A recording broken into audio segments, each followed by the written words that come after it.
प्यासे को पानी पिलाने से बड़ा कोई धर्म नहीं होता, मगर पानी की ही चोरी होने लगे तो फिर क्या कहा जाए। क्या अधर्मी लोग हैं ये, पता नहीं। मगर जिस तरह से ईडी ने 20 से ज्यादा ठिकानों पर राजस्थान भर में छापेमारी शुरू की है, कहा जा रहा है कि ये बड़ा घोटाला है। पानी पिलाने के नाम पर लोग नोट डकार रहे थे, ये इतना बड़ा घोटाला है। और लगातार पीएचडी विभाग से जुड़े हुए अधिकारियों, ठेकेदारों और दलालों के यहां ईडी छापेमारी कर रही है। यह भी कहा जा रहा है कि 4 करोड़ से ज्यादा का कैश निकला है, कहीं 4 करोड़ है, इससे भी ज्यादा लोग कह रहे हैं। एक दो जगह तो 1.5 करोड़ है, कहीं 86 लाख है। सूटकेस में भरे हुए कागजात मिले हैं और कई जगह तो सूटकेस में सोने की ईंटें भी मिली है। आप समझिए राजस्थान में किस तरह से जल जीवन मिशन राजस्थान भ्रष्टाचार मिशन बना हुआ है। ये संजय बड़ाया का घर है। कहा जा रहा है संजय बड़ाया जो है ये राजस्थान के पीएचडी मंत्री महेश जोशी के बेहद करीबी हैं और ज्यादातर महेश जोशी का यहाँ आना जाना रहता है। जो लोग जानते हैं संजय बड़ाया को, वो जानते हैं कि महेश जोशी से इनका रिश्ता क्या है। और अभी अभी एक पुलिसकर्मी नोट गिनने का मशीन लेकर अंदर गया है, यानी कैश बड़ा मिला है जिसे दर्जन भर ईडी के अधिकारी भी गिन नहीं सकते हैं, इसलिए नोट गिनने की मशीन भेजी गई है। सुबह 6 बजे से अधिकारी अंदर हैं। अब संजय बड़ाया के बारे में आप सोच रहे होंगे कि क्या रिश्ता है पीएचडी विभाग से, तो ये मंत्री से रिश्ता है। और कहा जा रहा है कि पीएचडी विभाग के जो भी ठेके उठे छुटे उसमें इनका लेन देन होता था और यहीं पर सारी हिस्सेदारी हुआ करती थी।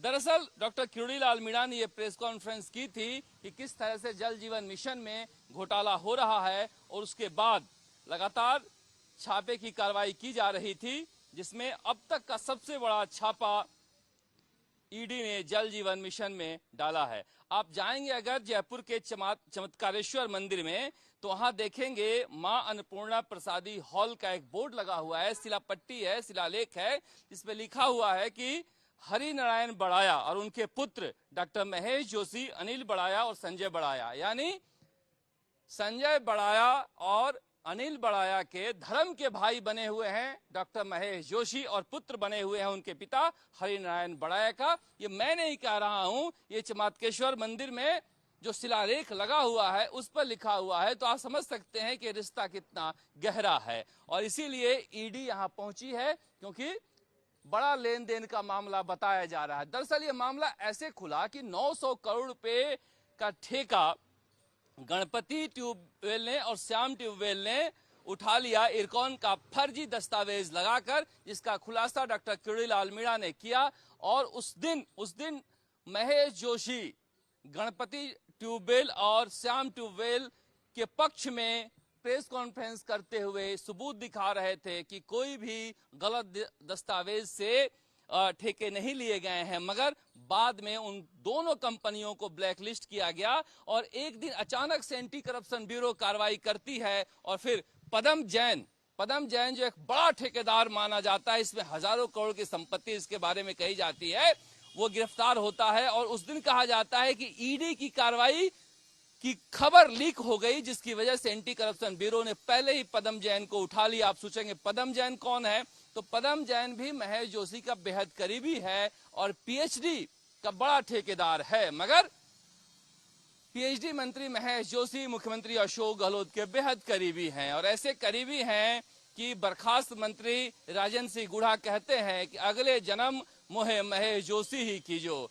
यानी महेश जोशी कुछ भी करे तो उनके साथ खून माफ है। अभी तक मुख्यमंत्री अशोक गहलोत का कोई भी बयान नहीं आया है। क्या संजय बड़ाया के घर पर कुछ बरामद होता है तो फिर महेश जोशी पर कोई कार्रवाई करेंगे मुख्यमंत्री अशोक गहलोत या नहीं करेंगे, क्योंकि उनका मानना है कि भ्रष्टाचार पर कार्रवाई होनी चाहिए। वैसे पदम जैन के मामले में कोई कार्रवाई उन्होंने नहीं की थी, जबकि जो टेप है उस टेप में बहुत सारे बातें कही गई थी। और खबर तो यह भी है कि एंटी करप्शन ब्यूरो को पूरी जानकारी थी, मगर ऊपर स्तर पर समझा दिया गया कि नहीं, इस पर कार्रवाई नहीं होनी चाहिए। मगर पदम जैन ने जब एंटी करप्शन ब्यूरो के बारे में शेखी बघाड़ने लगा, उल्टी सीधी बातें करने लगा, तो पुलिस वालों का जमीर जग गया और फिर वो दबोच लिया गया। मगर उसके बाद कहानी आगे बढ़ी नहीं। अब कहानी बढ़ रही है ईडी की छापेमारी के बाद। मगर अकेले संजय बड़ाया के घर छापेमारी नहीं हो रही है। छापेमारी जिन लोगों पर हो रही है उनमें बड़ी संख्या में रिटायर्ड आरएएस हैं, ठेकेदार हैं, बहुत सारे बिजनेस कर्मी हैं। अब सोच रहे हो कि पीएचडी का काम तो लोगों को पानी पिलाने का है और जल जीवन मिशन में तो प्यासे राजस्थान के हर लोगों को पानी पिलाने का खाका तैयार किया गया था। तो फिर ये रिटायर्ड आरएएस अधिकारी या फिर भूमाफिया या जमीन कारोबारी क्या कर रहे हैं? अब देखिए, एक नाम आया है अमिताभ कौशिक, सेवानिवृत्त RAS, D40 Madho Singh circle के पास, बनी पार्क, जयपुर, बगल में ही है। इनके घर में 6 सोने की ईंटें मिली हैं। अभी 6 सोने की ईंट के बारे में कहा जा रहा है कि ये 6 सोने की ईंट जो है राजस्थान सरकार के एक बड़े अधिकारी के घर से यहां पर भिजवाई गई थी उस दिन जिस दिन सचिवालय के एक दफ्तर में एक आईटी विभाग के अधिकारी के अलमारी से, सरकारी अलमारी से सोने की ईंटें बरामद हुई थी। उस दिन ये सोने की ईंट राजस्थान सरकार के एक बड़े अधिकारी के घर से यहां भेजी गई थी। बाद में उस अधिकारी का ट्रांसफर पुराने विभाग से इस विभाग में कर दिया गया जिस विभाग में छापेमारी चल रही है। और property documents in black suitcase, एक ब्लैक सूटकेस में बहुत सारे प्रॉपर्टी के डॉक्यूमेंट मिले हैं। फार्म हाउस में जयचंदपुरा में साझेदारी के डॉक्यूमेंट हैं, उदयपुर के नाई व उंदरी में प्लॉट के दस्तावेज हैं।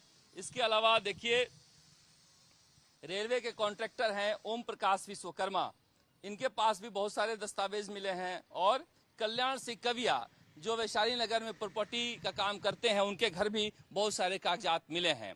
अब सवाल उठता है कि ईडी की इस कार्रवाई के बाद राजस्थान सरकार जागेगी और कम से कम पानी जिसे लोग पवित्र मानते हैं उस विभाग में मछली लूट को रोकेगी। क्योंकि राजस्थान भर से खबरें आ रही है कि देखिए, कोई ईडी खबर बताए और तब समझ में आए, ये नहीं कहा जा सकता है। तो मेरा हमेशा से मानना रहा है कि राजस्थान में पानी का विभाग सबसे बड़ा लूट का विभाग रहा है, चाहे जलदायक का विभाग हो या फिर पीएचडी का विभाग हो। क्योंकि आम लोग समझ नहीं पाते हैं, बांध से लेकर नल तक में लूट का ये कारोबार चलता है, पाइपलाइन बिछाने से लेकर घरों तक में पाइपलाइन डालने तक।